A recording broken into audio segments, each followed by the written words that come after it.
E aí, pessoal do YouTube, eu sou o Linux BS, estou aqui para falar do Moto E, isso mesmo, hoje é dia 13 de maio de 2014, lançamento do Moto E, muita gente já com o Moto E nas mãos, comprando o Moto E, falando muito bem desse aparelho, desse low-end aí, que a Motorola apostou aí, que é um aparelho que já é desenvolvido pela Lenovo, e uma grande aposta aí para brigar pelo aparelho de melhor custo-benefício do Brasil. Tá bom, pessoal? Eu tenho aqui, além do Moto E, o Sony Xperia E1, o Galaxy Ace Style, o LG L40 também foi lançado há pouco tempo, aí tem 2 semanas mais ou menos, e o Nokia X, pessoal. Vamos mostrar esses 5 aparelhos aqui, ou seja, os 4 em relação ao Moto E, quais as diferenças e o que eles têm em comum, tá bom, pessoal? A gente pode ver o seguinte: a melhor tela aqui é do Moto E de 4.3 polegadas, resolução de QHD. Os outros, a maioria é tudo WVGA 4 polegadas, com exceção aqui do L40, que é 320 por 480. Certo, pessoal? Deixa eu ver. O WVGA, eu não sei, eu acho que é 560p, eu acho, é um pouquinho acima dos 480. E o QHD é um pouquinho maior também, a resolução é melhor em relação ao WVGA, se não me engano, tá, pessoal? Se não estiver falando besteira. O tipo IPS, igual para a LG e para o Nokia X, que para mim é o melhor tipo de display que tem. Tela, né? Tela display. Os outros Xperia E1 TFT e o Ace Style TFT também. O Ace Style ele tá para ser lançado ainda aqui no Brasil, não foi lançado, tá bom, pessoal?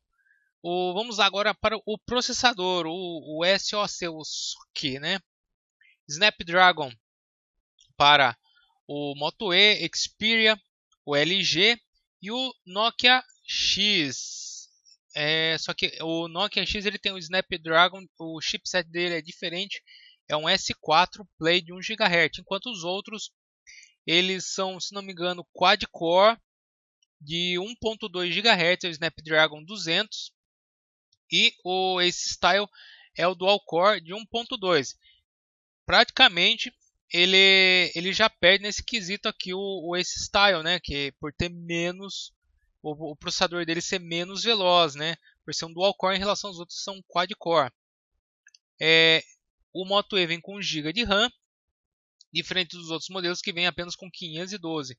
Mas ambos têm 4 GB de memória, ambos têm entrada para micro SIM. Isso é um grande diferencial para o Moto E, já que o Moto G e o Moto X não têm entrada para micro SIM, com exceção do novo Moto G, que eu vou falar no próximo vídeo. Dual SIM menos para o Galaxy Ace Style, o restante é tudo Dual SIM. E TV não tem TV para o Ace Style e para o Nokia X e para o LG 40, o LG L40, o Sony Xperia E1 e o Moto E com TV digital. Se for lançado aqui no Brasil, obviamente pelo padrão brasileiro. Câmera, pessoal. Câmera, nós temos aqui 5 megapixels para o Moto E e o Ace Style e 3.15 para o Sony E1, o LG 40, o L40, né, e o Nokia X. O Ace ele se iguala aqui no Moto E, mas precisa ver conjunto de lentes para ver se é o mesmo, para ter a mesma qualidade, tá bom? Não tem câmera frontal. Eu acho que o único que não tem câmera, o único que tem câmera frontal é esse Style, o restante não tem. Ele não especifica também aqui. Conexão 3G padrão para todo mundo, já é meio enrolar no português. A versão mais nova do Android para o Moto E para o LG L40 e 4.4 também para o Ace Style, mas ele não especifica se é 442, 443, tá bom?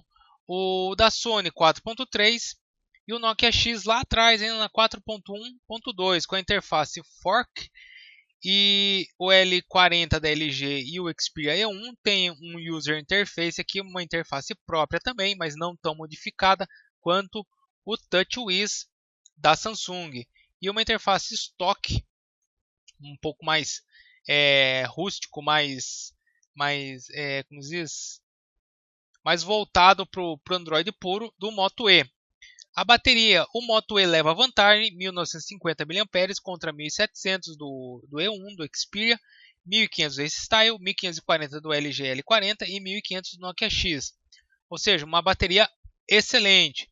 Só que isso em contrapartida, por ter uma tela maior e também por ter uma bateria maior, ele é o mais pesado de todos, 120 gramas contra 120 do E1, 116 do Ace Style, 114 do LG L40 e 129 do Nokia X. O Nokia geralmente, às vezes os aparelhos são bem pesados.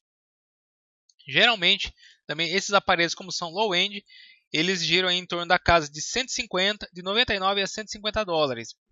O Moto E 129 dólares, o Xperia E1 139 dólares, o Galaxy Ace Style 159, que é muito caro, 99 dólares para o LG L40 e 99 dólares para o Nokia X. E em reais, o Moto E sai a 529, o Sony Xperia E1 599 e o LG L40 a 499. Ou seja, a 529, realmente o Moto E ele se torna o melhor custo-benefício dos low-end, pelo que eu estou vendo aqui. Tá de parabéns a Motorola, agora a Lenovo, né, por lançar esse equipamento aí, esse dispositivo aí com essas qualidades em relação aos outros. Ganha em vários quesitos, em tela ganha no tipo da tela, apesar dele empatar, ele também ganha de outros dois. De memória RAM ganha de todo mundo. De que mais que ele ganha aqui? Câmera frontal ele se iguala com o Galaxy Ace Style. O Android ele se iguala com o L40, mas se destaca de todo mundo também. E a bateria ele ganha de todo mundo. E o preço, obviamente, ele acaba esse custo adicional por ter esses itens melhores do que os outros, acaba se diluindo aqui no preço final do aparelho, que o torna aí realmente um custo-benefício muito bom dentre os low-end. Entre os que estão no mid-range, eu ia falar mid-end, não, mid-range, que são os aparelhos médios, né, que é o Moto G, o S4 Mini. O Moto G ele leva vantagem por ser um aparelho muito mais barato e com quase os mesmos recursos de um S4 Mini. E o Moto E segue a mesma receita. Parabéns aí para a Motorola, tá ok? Então esse foi um comparativo entre esses 5 dispositivos aqui e falando exclusivamente novamente do Moto E, que foi lançado agora dia 13 de maio de 2014, tá ok, pessoal? Então é isso, se você gostou, dá o seu joinha, deixe seu recado, obrigado e até mais, pessoal. Falou!